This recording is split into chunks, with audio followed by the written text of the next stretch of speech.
दिवाली की सफाई। जी हाँ, तो आज हमें सफाई करनी है और दिवाली की सफाई बहुत महत्वपूर्ण होती है, लेकिन केवल पर्दे बदल लेना, पेंट करा लेना दिवाली की सफाई नहीं होती। आज हम सबको दिवाली की पूजा की तैयारियां बड़े ज़ोरों शोरों से करनी है, परंतु दिवाली की सफाई सिर्फ 2 दिन पहले ही हमें याद आती है, इतने टाइम से हमें याद नहीं आती। जबकि दिवाली की सफाई हमारे माता पिता, हमारे बुजुर्ग एक महीने पहले करना शुरू कर देते थे। नमस्कार, सुस्वागतम, वेलकम, अभिनंदन। मैं हूँ आपके साथ आपकी अपनी होस्ट दोस्त डॉक्टर वायरा की आपका स्वागत अभिनंदन करती हूँ आपके, मेरे और माता रानी के हुए इस यूट्यूब चैनल पे। सबसे पहले बिलीव इन कर्मा।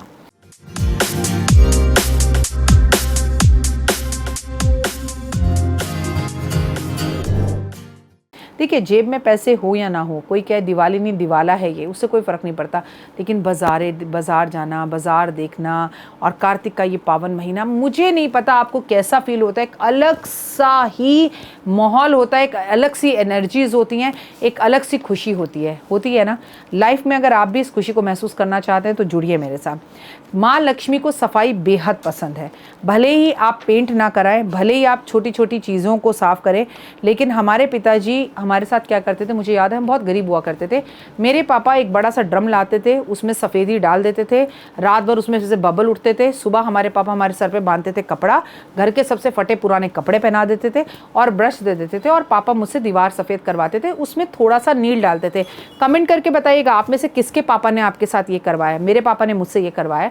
और मैं अपने पापा से पूछती थी, पापा ये तो हमारा अपना घर भी नहीं है, हम किराए पे रहते हैं, फिर हम घर सफ़ेदी क्यों करते हैं? तो मेरे पापा के वो शब्द मुझे याद आते हैं। वो ये कहते थे, घर अपना हो या किराए का हो, रहते तो हम हैं ना बेटा, और घर में लक्ष्मी आए इसके लिए सफ़ेदी होनी बहुत ज़्यादा ज़रूरी है। तो मैं अपने पापा के साथ दीवारें सफ़ेदी कराया करती थी, और यकीन मानिए कितना मज़ा आता था उस किराए के घर पर भी। एक कमरे के घर के अंदर भी आनंद की अनुभूति और प्राप्ति हो जाती थी, सुख का अनुभव होता था। क्या आपके पापा मम्मी ने भी आपसे सफ़ेदी कराई है? तो हमारे ज़माने में ही होता था। अब तो एशियन पेंट और पता नहीं क्या क्या पेंट और कितने तरह के पेंट, और एक तो कपड़ा मारो तो पेंट साफ़ हो जाता है। ज़माना बदल गया है। चाहे आप अपने घर के अंदर अपने हाथ से एक ब्रश मारें, पर मार कर देखिएगा, जब पेंटिंग शुरू होती है बड़ा सुख मिलता है। मैं तो हर बार करती हूँ और बचपन की वो यादें ताज़ा हो जाती है। कम से कम एक महीने पहले आप अपने घर की सफाई शुरू करें, और सफाई दिल खोल कर करें। घर के अंदर कोने कोने को साफ़ करना ज़रूरी है। आपको अपने घर में सफाई करनी है, और संभव हो सके तो घर की धुलाई करिए, और जो फालतू का सामान है उसे घर के बाहर फेंकिए। छत को साफ़ करना बिल्कुल ना भूलें, रसोई को साफ़ करना बिल्कुल ना भूलें। रसोई विशेषकर साफ़ की जाती है जहाँ अन्नपूर्णा देवी का वास होता है। सामान के वास्तविक रूप को पहचानिए, उसकी अगर ज़रूरत है तो उसे रखिए, अगर उसकी ज़रूरत नहीं है तो उसे घर से निकाल दीजिए। घर में मैजिक आप फील करेंगे, घर हल्का होगा। कहते हैं घर की दीवारों पर भी कान होते हैं। अपने घर की किसी भी एक तस्वीर को हटाकर उसके पीछे देखिए, सच्चाई आपको पता लगेगी। अगर आप मेरे इस वीडियो को देखकर कह रहे हैं, अरे 2 साल पहले तो अभी सफ़ेदी कराई थी, तो उतारिए अपने घर की कुछ चंद तस्वीरें, और तस्वीरें पीछे से बयां करेंगी कि दीवारों का हाल क्या है। रोज़ शाम को तुलसी पर दीपक जलाएं, लेकिन तुलसी के गमले को उठाकर आज उसकी सफाई कीजिए।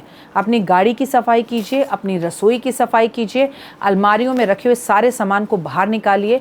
आपने अगर कोई पोटलियाँ बनाई थी, आपने घड़ी के पीछे अपनी विश लगाई थी, आपने कोई जादुई चीज़ें की थी, इस वक्त आपकी लिखी हुई कोई भी विश और अभी तक पूरी भी नहीं हुई, चाहे आप किसी भी तरह की ग्लासेस, बॉटल्स के उपाय करे हुए हैं, प्लीज़ इन सबको घर से बाहर निकालिए। और पिछले साल के जो आपके मंदिर में बर्तन पड़े हुए हैं मिट्टी के, या हम जो लाते हैं जिसमें अन्न भर कर रखते हैं, उन सबको एक कार्टन में रखिए। अभी घर से बाहर नहीं निकालना है। लक्ष्मी गणेश तो वहीं रहेंगे। इन सब चीज़ों को, जो आपकी विशेष पूरी नहीं हुई हैं या आधी पूरी हो गई या आधी रह गई, इन सबको बाहर निकाल दीजिए, एक्सेप्ट पोटली और लक्ष्मी गणेश, उन्हें वहीं रहने दीजिए। पिछले साल की पोटली, जब हम अपनी नई पोटली रखेंगे उससे एक दिन पहले मैं आपको बताऊंगी कि आपको पिछले साल की पोटली को कहाँ रखना है। लेकिन अगर आप मेरे से 3 साल से पोटली मंगा रहे हैं और आपके पास 3 साल पहले वाली पोटली भी है, तो उस पोटली को निकाल कर अब हमें पीपल के पेड़ के नीचे रखकर आना होगा।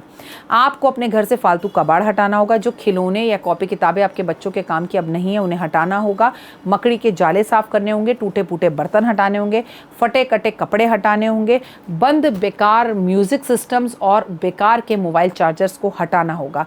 अगर आप अपने जीवन के अंदर दीवार पर आपके दरारें आ रही हैं, ज़मीन पर आपके दरारें आ रही हैं, तो उसे किसी पायदान से छुपा दीजिए या उसे सही करवाइए, सीपेज को सही करवाइए और घर के जूते चप्पलों की अलमारी को विशेषकर सही करवाइए। जो कटे फटे जूते चप्पल हैं या पुराने हैं जिन्हें आप नहीं पहनते, उन्हें निकालिए। कटी फटी धार्मिक किताबें हैं, उन धार्मिक किताबों को आप पढ़े जा रहे हैं और फिर आप कह रहे हैं कि इन किताबों से हमारा भला क्यों नहीं हो रहा, उन किताबों को निकाल कर किसी भी मंदिर में रख कर आइए।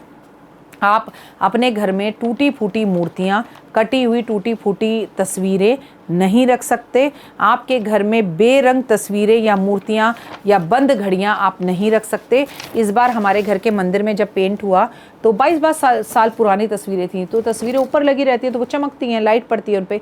तो इस बार जब मैं उन्हें उतार रही थी, जी हाँ, मैं अपने घर का काम खुद करती हूँ और मुझे बहुत मज़ा आता है। मैं ऑर्डर नहीं देती कि ये कर देना वो कर देना, खासकर हमारे घर में मंदिर से पेंट शुरू होता है। तो मैंने जब तस्वीरों को पास से देखा तो भगवान की आंखें बंद हैं, भगवान दिख नहीं रहे, तो मैंने पूरे घर की तस्वीरें मंदिर की, उन सब तस्वीरों को लिया, कार्टन में बंद कर दिया। वो मेरे घर में अभी तक हैं, मैंने उन्हें निकाला नहीं है। और हमारे यहाँ गौशाला से लोग आते हैं जो मंदिर का सामान लेके जाते हैं, मैं उन्हें दूंगी और मैं सारी नई तस्वीरें लेकर आई। मैंने कहा भगवान 20-22 साल बाद तो हर चीज़ मेंटेनेंस मांगती है। बस मेरे घर में एक लक्ष्मी जी की तस्वीर है जो मेरी सासू माँ ने मुझे दी थी, जो 50 साल पुरानी तस्वीर है।